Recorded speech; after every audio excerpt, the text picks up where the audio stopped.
La première.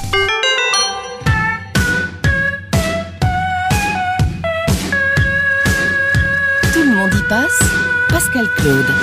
Tout le monde y passe et les Girls in Hawaii y passent dans un instant. Pour eux, la musique a toujours été un trait d'union. C'est pour se retrouver, pour partager qu'ils se sont mis à jouer ensemble. Tout a commencé à l'aube des années 2000. En 2004, les Girls in Hawaii sortent leur premier album.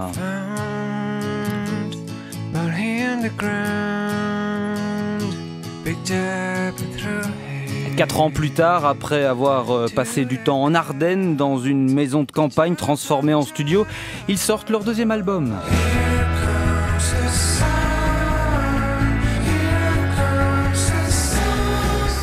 Et puis le 30 mai 2010, c'est le choc. Denis, le batteur des Girls in Hawaii et frère d'un des membres du groupe, meurt dans un accident de voiture. C'est le deuil. C'est le silence et finalement le retour des Girls in Hawaii avec un album baptisé Everest et qui sort ce lundi.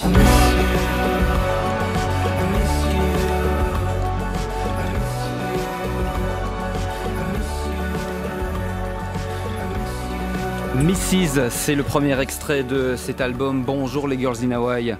Bonjour. En tout cas, bonjour Lionel et bonjour Antoine. Bonjour. Merci à vous d'être avec nous en direct ce matin sur La Première. Vous êtes les chanteurs et guitaristes du groupe, les leaders comme on dit. Pendant votre long silence, la question de la disparition, de la dissolution du groupe a été à l'ordre du jour. Le groupe a d'ailleurs été mis entre parenthèses pendant 2 ans. Qu'est-ce qui vous a poussé à poursuivre l'aventure ? Ben, au final, pendant tout ce temps, on a quand même, chacun de notre côté, Antoine et moi, continué à écrire des chansons. Donc en fait, on s'est retrouvés autour d'une grappe de 10 chansons qu'Antoine avait écrites dans son coin, dans les Ardennes en fait. Vous avez travaillé individuellement ? Ouais, on travaille souvent assez individuellement et ici, il y avait vraiment une nécessité pour chacun de s'isoler un petit peu pour écrire. Ouais. Bah, le groupe était terminé en fait, donc moi, il y avait juste chez chacun une question qui n'était pas résolue, c'est et quoi la musique, on en fera encore un jour. Ça faisait des années qu'on était musiciens et je pense qu'on a tous eu... Enfin, moi, j'ai eu à résoudre cette question-là, juste de me mettre dans mon coin pendant 1 an et d'essayer de m'y confronter, de voir ce qui sortirait et de voir si ça me ferait du bien, si ça avait encore du sens pour moi, si ça me rendrait heureux, si ça pouvait... toucher les autres membres du groupe. Et donc, comment est-ce que vous vous êtes pris pour retrouver le chemin de la création ?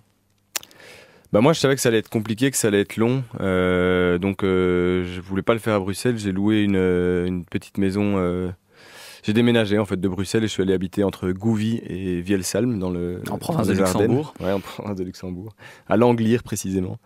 Et j'ai passé plus ou moins 1 année là-bas à installer un petit studio dans une petite maison.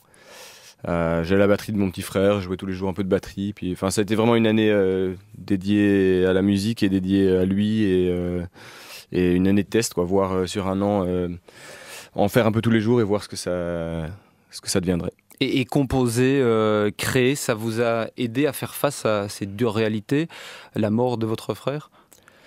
Bah, vu que je suis pas quelqu'un qui arrive très bien à m'exprimer par mots et à faire quelque chose de toutes ces émotions avec des mots. En fait, c'est pour ça qu'on fait de la musique, je pense, depuis 15 ou 20 ans. C'est qu'on a toujours réussi à se soulager, à ressentir des choses, à exprimer des choses, de la tristesse, de la colère, à travers l'écoute ou la création de musique, ou simplement jouer un morceau qu'on aime bien à la guitare. Donc, c'était sûr que ça aurait été triste de ne pas pouvoir...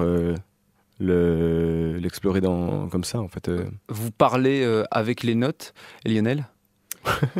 Vous vous exprimez avec ça d'abord ? Ouais, je suis très très très peu doué pour la parole déjà, donc rapidement je me suis dirigé là-dedans et je pense qu'Antoine aussi, donc il y a quelque chose d'hygiénique quasiment pour nous à faire de la musique. Ouais. Quel est l'impact qu'a eu le décès de Denis sur votre travail, sur votre manière de faire de la musique ? Je pense que ça nous a appris vraiment à... Maintenant, on a choisi ce métier, en fait. Jusqu'ici, le succès est un peu arrivé vite, donc on a toujours dû un peu suivre. Et ici, on est très serein, en fait, par rapport au métier qu'on fait. Parce que si Denis est plus là, c'est un truc qu'il adorait faire. Enfin, donc, voilà, on assume beaucoup plus, en fait, tout ça. Le thème principal de cet album, c'est Denis, hein. C'est l'absence, la disparition, le manque. C'était une évidence, c'était inévitable.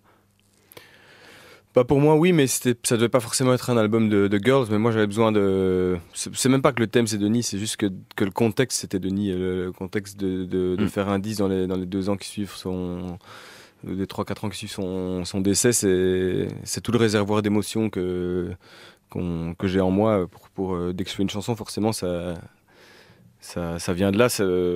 Il fallait le faire aussi pour pouvoir faire autre chose après. Et après, je pense que pour Lio, c'était différent. C'était pas forcément toujours facile entre nous deux de s'accorder là-dessus. Ouais. Lio, je crois que je sais pas, on en a déjà discuté quelques fois, mais il se sentait pas toujours légitime de parler de ça en fait, comme si c'était un peu un sujet. C'est vrai, qui me revenait Oui, qui t'appartenait, oui. Fatalement, on a beaucoup travaillé ensemble en mettant des chansons ensemble. Et ici, je rentrais dans un territoire un peu trop intime, je trouvais. Donc ouais, on a mis du temps à se placer l'un par rapport à l'autre. Moi, ça m'a toujours paru étrange quand il me disait ça. Mais je peux comprendre, mais du coup, je comprenais pas en quoi il n'était pas autant lié que moi à Denis d'une certaine façon et comment il était possible de faire des chansons parlant d'autre chose en fait. En quoi ça aurait du sens, en quoi. On va écouter un premier extrait de cet album. C'est d'ailleurs le nouveau single, extrait de Everest sur la première. Dans Tout le monde y passe. Voici Not Dead. Restez avec nous les Girls in Hawaii. On vous retrouve juste après avoir découvert ce nouveau titre.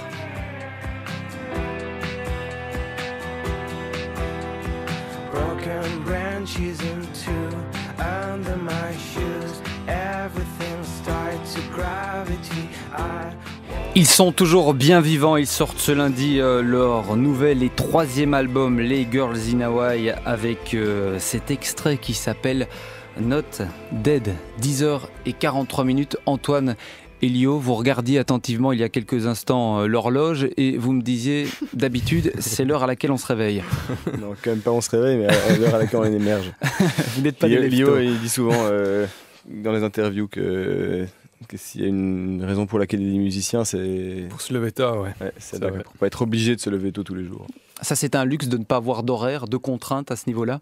Ouais, au début, c'est vraiment super, quoi. Et puis rapidement, quelques mois après, tu te rends compte que ça va vraiment être un défi constant, en fait. Parce qu'il faut tout de même trouver un rythme de travail. Ouais. Donc il faut bannir la télé, il faut bannir tous ces trucs de chez soi. Ouais.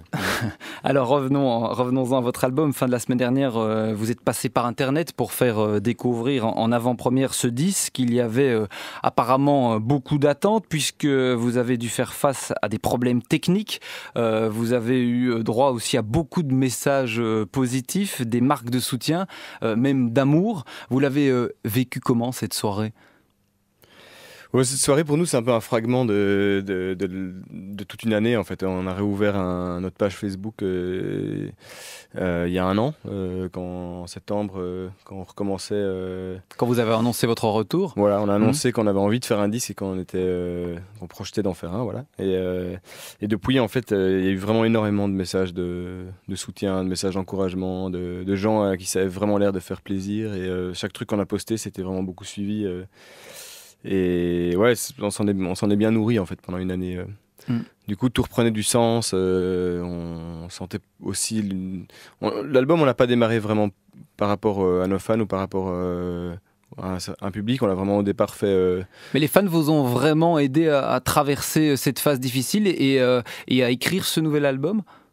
Non, à l'écrire pas, parce que l'écrire c'était vraiment quelque chose de très intime, un trip très personnel. Moi je me disais, je me suis isolé dans les Ardennes et j'avais besoin justement d'être coupé de tout. En fait, ça peut être encombrant parfois aussi, ça peut créer une grosse attente, une pression. Donc l'écriture c'était vraiment un acte solitaire. Lio de son côté et moi de mon côté. Après, c'est dans toute l'énergie qu'un groupe a besoin pour réexister ensemble, pour y croire, pour aller en studio, pour répéter, il faut un moment se lancer dedans, se plonger dedans, ou sinon ça marche pas en fait. Et là les gens nous aident beaucoup en fait. Avec votre album, c'est difficile d'avoir les 2 pieds sur terre, qu'on n'est pas en train de gravir l'Everest pas loin des neiges éternelles, on se retrouve au fond de l'océan. Pourquoi est-ce que ce sont ces décors, ces ambiances que vous avez choisis, Lio ? Au tout début, quand on a attaqué l'Everest, Enfin, le disque en tout cas. C'est très drôle comme phrase, c'est vraiment un beau lapsus. C'était avant le décès de Denis en fait, donc on avait déjà tout ce thème de montagne. C'était en réaction à notre deuxième disque, Plan Your Escape, qui était beaucoup plus humide, plus forestier comme ça. On avait envie de vraiment ouvrir vers les cimes, quoi, un petit peu. Et quand Denis est mort, en fait, le titre a repris un sens complètement différent. Mais il y avait toujours ce décor de montagne, c'est vraiment devenu un peu le contexte dans lequel on voyait Denis quelque part, c'était après sa mort en fait. Voilà. C'est un peu, moi en tout cas mentalement, là que je l'imaginais qui pouvait se trouver. Bon, ça c'est très personnel, mais voilà, je crois ça permettait à tous de se plonger, d'imaginer quelque chose, un contexte en fait, quoi. Je disais que la musique était vraiment le trait d'union entre vous tous. Elle l'est aujourd'hui entre Denis et vous, la musique, votre nouvel album.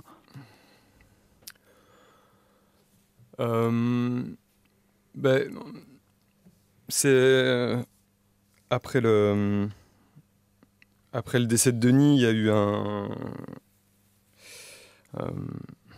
je cale. Je cale sur la question. Bon. Si la musique est le trait d'union entre, c'est compliqué à dire, ouais. Bon, je vais vous laisser réfléchir à cette question. Vous me donnerez la réponse tout à l'heure. Pour terminer, quels sont les sommets que vous souhaitez qu'il atteigne, ce nouvel album ? Et nous, on espère vraiment une belle tournée parce qu'on a gagné vraiment une sérénité qu'on n'avait pas avant. Et on a vraiment envie de faire vivre le disque sur scène, en fait, parce que... Vous avez vraiment cette envie de retrouver le public, de retrouver la scène. Ouais, et puis retrouver une connexion entre plusieurs personnes, parce que voilà, c'est ça qu'on a aussi perdu avec l'absence de Denis. Donc là, il y a quelque chose de neuf qui se recrée, et c'est juste un signe de vie aussi. Donc ça, c'est très ça libère beaucoup. Ouais. Et puis ça s'annonce bien, puisque plusieurs dates annoncent déjà complet.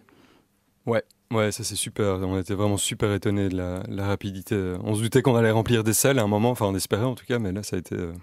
vraiment une claque pour nous, une bonne claque. Eh bien, on vous souhaite un beau succès. Merci Antoine, merci Lio d'avoir été avec nous ce matin en direct dans Tout le monde y passe. Le nom de cet album, c'est Everest et on en écoute un second extrait sur la première.